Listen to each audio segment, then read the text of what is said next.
Okay, so what is important to know? Probably one of the most important things when we are talking about toxic body and healing process. Since one of the major reasons for our toxicity is we are not hydrating well enough, so it's lack of plasma, blood plasma. And as I have explained, a lot of toxins are going to be embedded in a tissue for lack of not being able to cleanse. When we start hydrating, one of the most common problems is water retention. When we are young, we don't have that many toxins there, so this doesn't seem to be a big issue. But older we are, or more chronic issues we have, this means we have been more dehydrated and more toxic. As soon as we start hydrating, the water retention appears. Now, again, doctors, we are not told the truth about the water retention, about anything really. So we do not understand it correctly, and we always associate with problems of elimination of water. So must be kidneys. Okay, kidneys are not functioning well. But also we noticed, well, but we are more toxic, so the liver is not functioning well. So always we associate this with kidney and liver problems. Of course, who suffers from water retention? Usually are the sickly, are the elderly, because they are already highly dehydrated with very condensed, very thick blood, toxic blood, and so is a toxicity of the tissue and on the cellular level. And because of this, they also suffer from edema. And they may even have high blood pressure, or they may not, but they will have edema because those two are not related in a way of being projected in equal way. So it doesn't mean that, oh, you have high blood pressure or you are going to have water retention.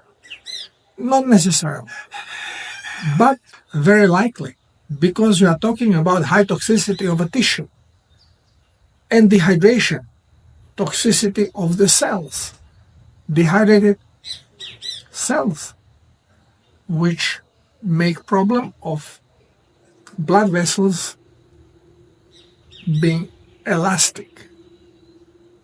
So yes, there is a relation, but not that one influences the other.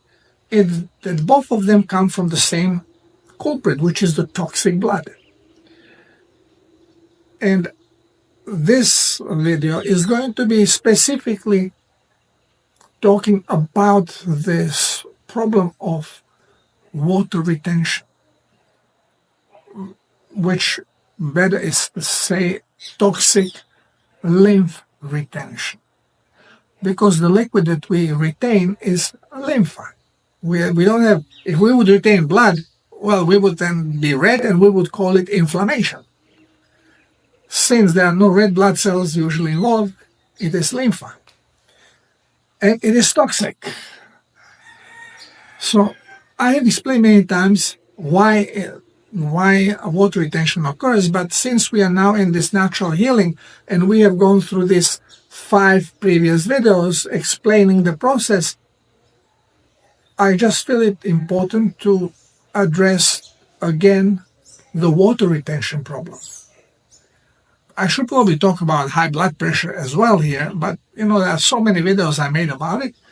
But water retention, still people don't get it, especially doctors don't get it well, because, again, we have to shift the whole understanding that was embedded in our brain. Now when we realize it's false, well, we have to replace it with the correct information. So I have explained, when you have a low blood plasma, the body cannot produce more urine or keep a stool soft, because this moisture comes from your blood. This is what you are excreting, and the volume of urine that you urinate, that much less is your volume of blood. This, we never think about it, but this is how it works. You still have the same amount of blood cells, you still have the same amount of proteins and hormones and whatever has to be there, but you have less plasma. The blood gets a little bit more condensed.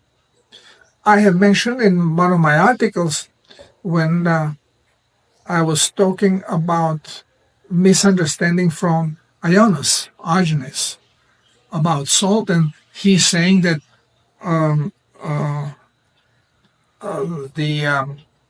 that comes in Croatian language, deva, but in English, camel. Thank you very much. Some shorts in my brain.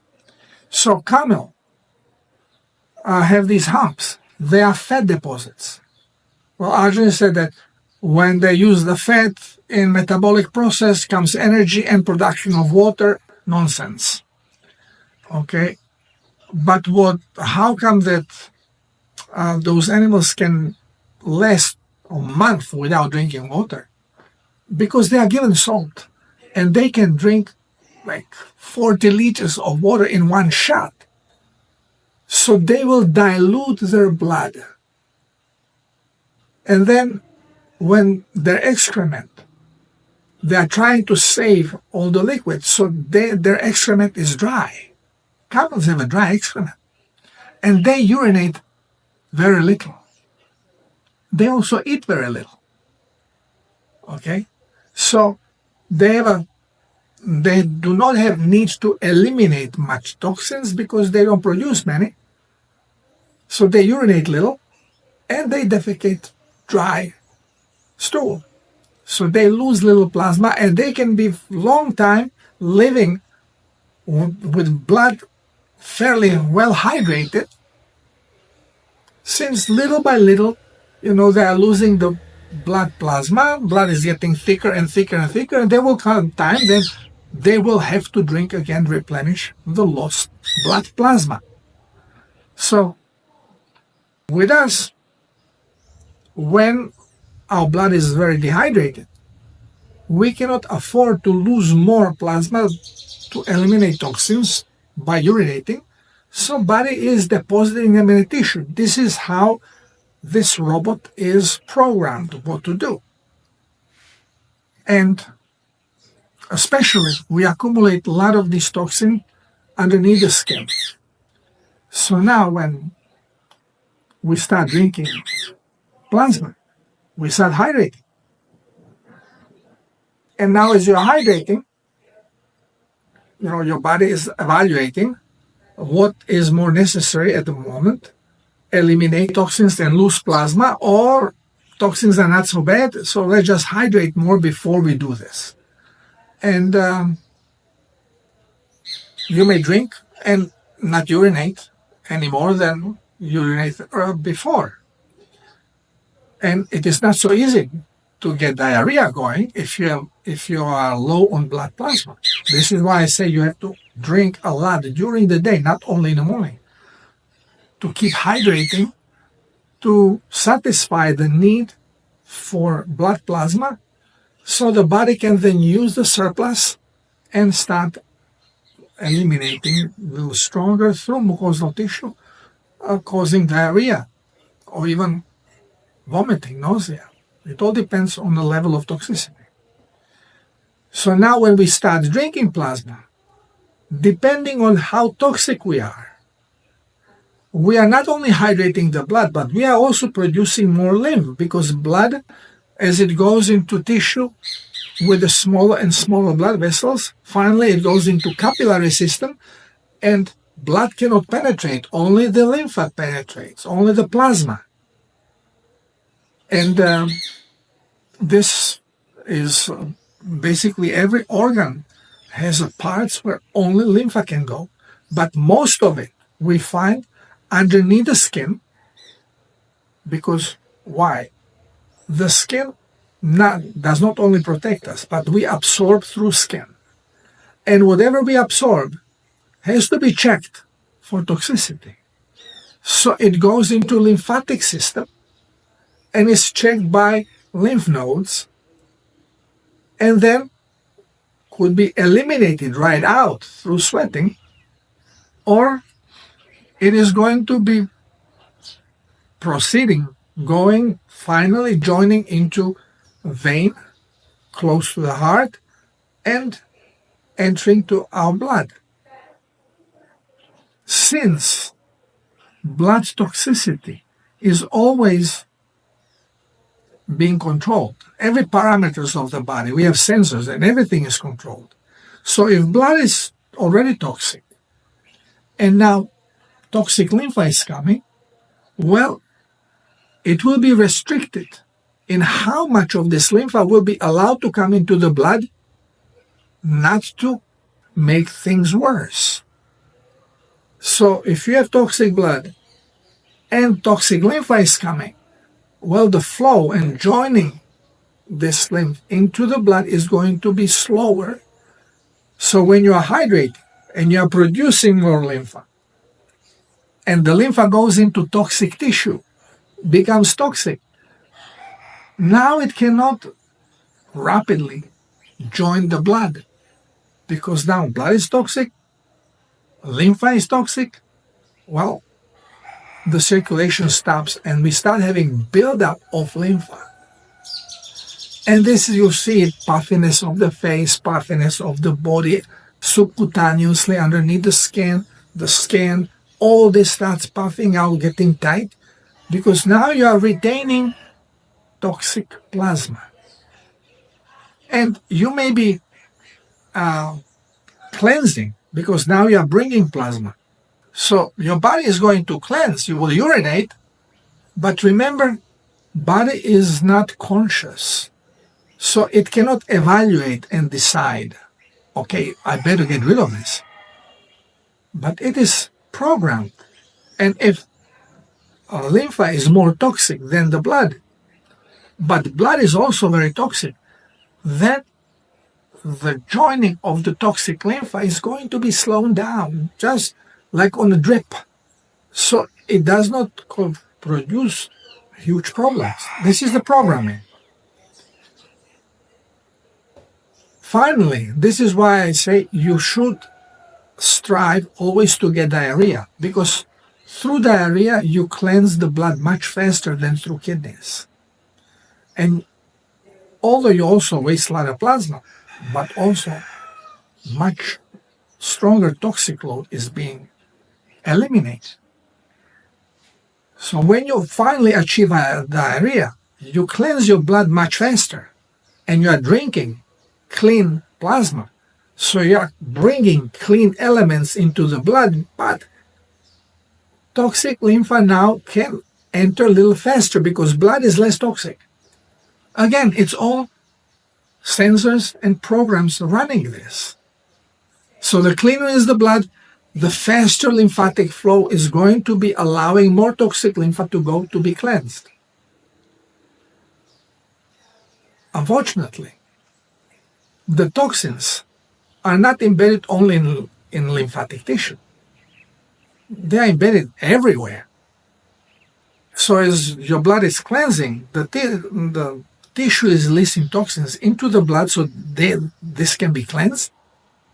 And it all impedes the speed of lymphatic cleanse. And your retention of this toxic lymph remains. You always know that you take a rest, you lay down, especially when you sleep. In a sleep, we cleanse much more, and we have to get up a couple times at night or more to urinate and even have diarrhea in a heavy detox, because we are eliminating stuff from the blood, allowing then faster flow of lymph and cleaning of this lymphatic tissue. And you may wake up in the morning and you don't have edema, you don't have water retention. And during the day, as you start working, all of a sudden you start getting puffy again. Why? Because the cleansing is always slower during the day, and your blood is getting more toxic, slows down the lymphatic offload. And especially when you are drinking a lot of plasma, you are increasing level of blood hydration, but at the same time, you are producing more lymph, which gets toxic in the toxic tissue, and it's cyclical. It just, it's like putting brake on it, and not allowing it to flow. Sometimes, now, mind you, these toxins are not life-threatening, but they're abundant. So they do serve as a resistors for energy, for electric flow, makes us feel tired, loss of concentration, blurry vision, memory goes wacky. It's all because of the toxic blood and slower flow of electricity. Now, during the day, brain is way more active. It needs more fuel, and it is more sensitive on this low electric flow, low energy flow, and giving more problems. We are more aware of this. But at night, since brain does not have to produce thoughts, it doesn't waste nearly as much energy as during the daytime, and more energy can be used for cleansing. So the cleansing is always faster, and reparation is faster during the time when we are asleep. More and more people are complaining of how puffy they are. I never had retention problem, and now you see salt is no good. Well, you never had the cleansing issues because you never were cleansing. So you have to just look at it from accurately. Yes, because of you are drinking plasma, you are starting having water retention, but not because salt is retaining water, it's because of toxin is retaining water. Okay, if you are not toxic, you can drink as much plasma as you want, and you are not going to have any water retention. So, and you also may not take any salt and have water retention all over the place, because you are simply extremely toxic. Toxic blood, toxic tissue, you almost stop the lymphatic circulation. No cleansing of lymph. So, if your tissue is very toxic, and you have to drink a lot of plasma because you have to achieve diarrhea so you can cleanse the blood. Otherwise, you are like in a rush hour. Every intersection is blocked on every way because everything is trying to get out and nothing is moving. So sometimes we have to look for medicinal remedy to help us in this situation, especially when water retention becomes problematic. It is problematic, very problematic, if you have water retention in the lungs. Now, why would you have it in the lungs and not underneath the skin? Well, because you had problems with your lungs during the life. They are more toxic. Being it from the healthy things they get into your body, or being it from the healthy air that comes from spraying from the planes, or just being in environment with a lot of dust, a lot of pollution, a lot of sawdust, depending on your work, what you do. If you are working in a mine, all this dust inhaling, this all embeds in your tissue, has to be cleansed. But we never were told about cleansing. So now when you start hydrating, your lung tissue may be extremely toxic and causes production of phlegm, but also is causing water retention. And you may have buildup of liquid in your chest cavity, which then when you lay down interferes with your breathing. You cannot breathe, you gurgle. So you may have to sleep sitting, inclined position, so the water settles down and you can actually breathe. Well, in this case, you have to force the liquid out. The best thing is if it is in one area, that it's siphoned out. But I don't particularly like to go to hospital because I never know what these 007 agents are going to inject in me. So we can also use help of diuretic. Now, how does that work? If the retention is not extremely problematic, but you would like to deal with it, you can use salt also to suck the liquid out of your body. Now, I'm talking about hydrating. Now I'm talking about dehydrating using the same thing. Well, yes, but you use salt differently. Now you have to take salt as a diuretic. And I made video on this. I'm just quickly in this video putting all these things together just regarding the retention of liquid.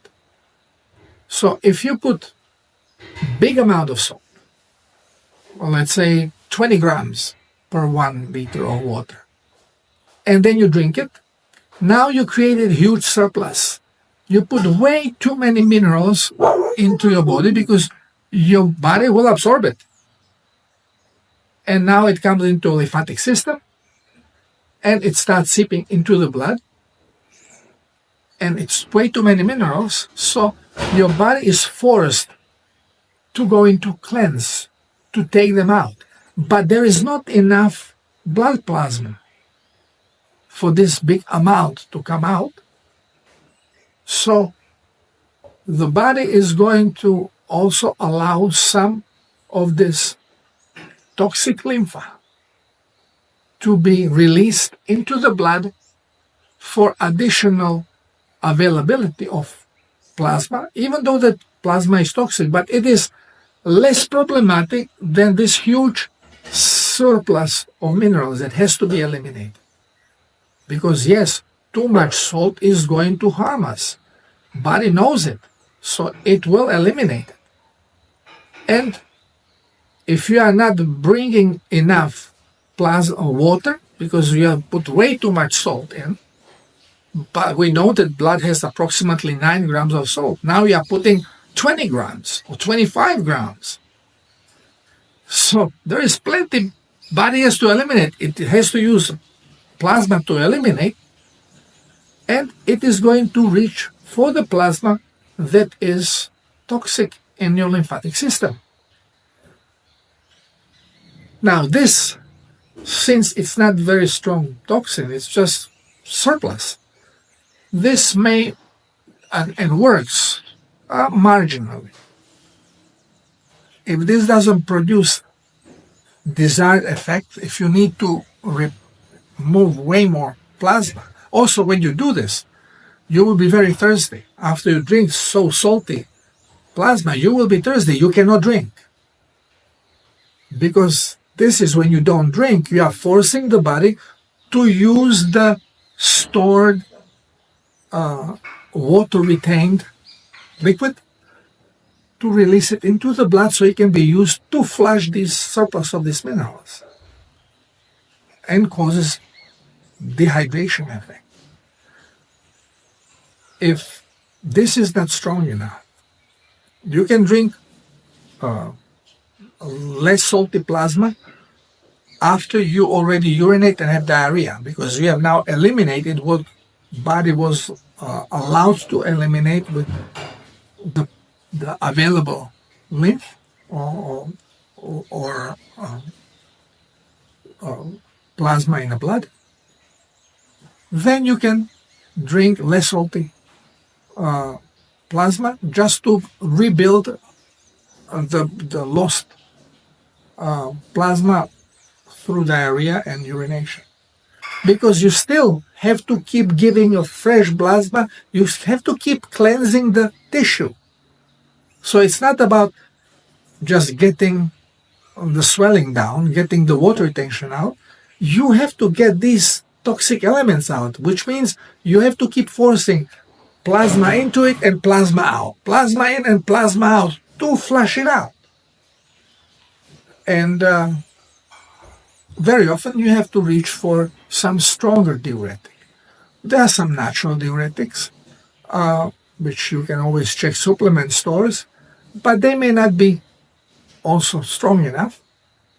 Even watermelon is diuretic, okay, but it's not strong enough. Celery is diuretic, not strong enough. Coffee is strong diuretic, but also is toxic for nerves, so this is really not the way to go. Lasix is much less problematic, so you can buy furosemide, less Lasix, and have Lasix, because now it's toxic, it's not neurotoxic, it doesn't go into the brain, and the body, the mechanism goes, wow, this has to go out. And it's definitely way less toxic than, or way more toxic than the retained liquid, retained lymph. So the retained lymph will be allowed to go into circulation just to be the supporting mechanism of plasma to be used to get out this toxin that we have received through diuretic. Alcohol also helps here, but then again it's also neurotoxic, so creating, same as with garlic. Okay, also diuretic, but also affects the brain. It goes to brain, blood-brain barrier. It's not good way to help the body, because you are poisoning it on the other side too much. So this is where, again, pharmaceutical or supplement remedies can be used targeted, and you are not on them for a month. You use them for a couple of days, retention goes down, you stop. And you keep hydrating. Even while you're taking Lasix, you keep hydrating, because you have to keep flushing. And when swelling goes down, when retained liquid is less or gone from your side, you don't at least see it or feel it, you stop with Lasix. And then if it becomes problematic again take Lasix 1 day or 2 days, then stop. So this way you are not keeping your body poisoned all the time. You just use it for desired effect.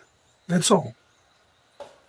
So it's very important to understand how the body works and how we can help it with medicinal remedies. There is place for them, but not the way doctors are doing it, not even the alternative. I see people having their cabinetry full of supplements they use daily. You are poisoning yourself. Understanding how the body works is the most important, and this is why I'm making these videos, because it's very difficult to reprogram doctor. So here, everybody can reprogram themselves. Just learn the truth and implement it, and then help people around you.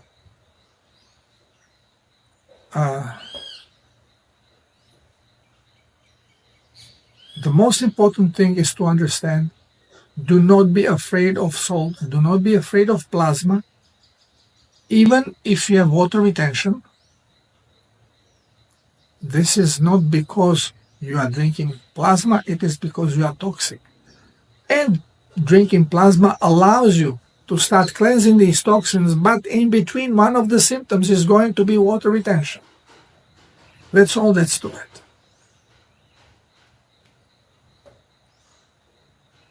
I believe that this is the most important thing to be said about this problem. And if your blood pressure goes up, don't worry about it. Nobody dies from increased blood pressure. This is all fear-mongering by doctors, scaring people. I know plenty of people who didn't even know that their blood pressure was, I don't know, 17 over 105, 170 over 105. They don't even know about it until they have it checked. And they even don't have any symptoms from it. Blood pressure does not cause any problems, but body can be sensitive to increased blood pressure if it has already inflammation going on. I don't know if that's going to be necessary to address in separate videos, especially about blood pressure, but I did it many times, so I'm sure that there is some video. Let me know if you find this to be important. Anyway, so now you know better about the water retention. This is very important to understand, not to be afraid of drinking plasma and having water retention at the same time, and to continue drinking plasma and diuretic together. It is important to understand this. Thank you for listening,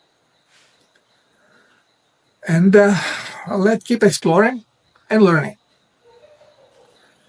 God bless us all. Namaste.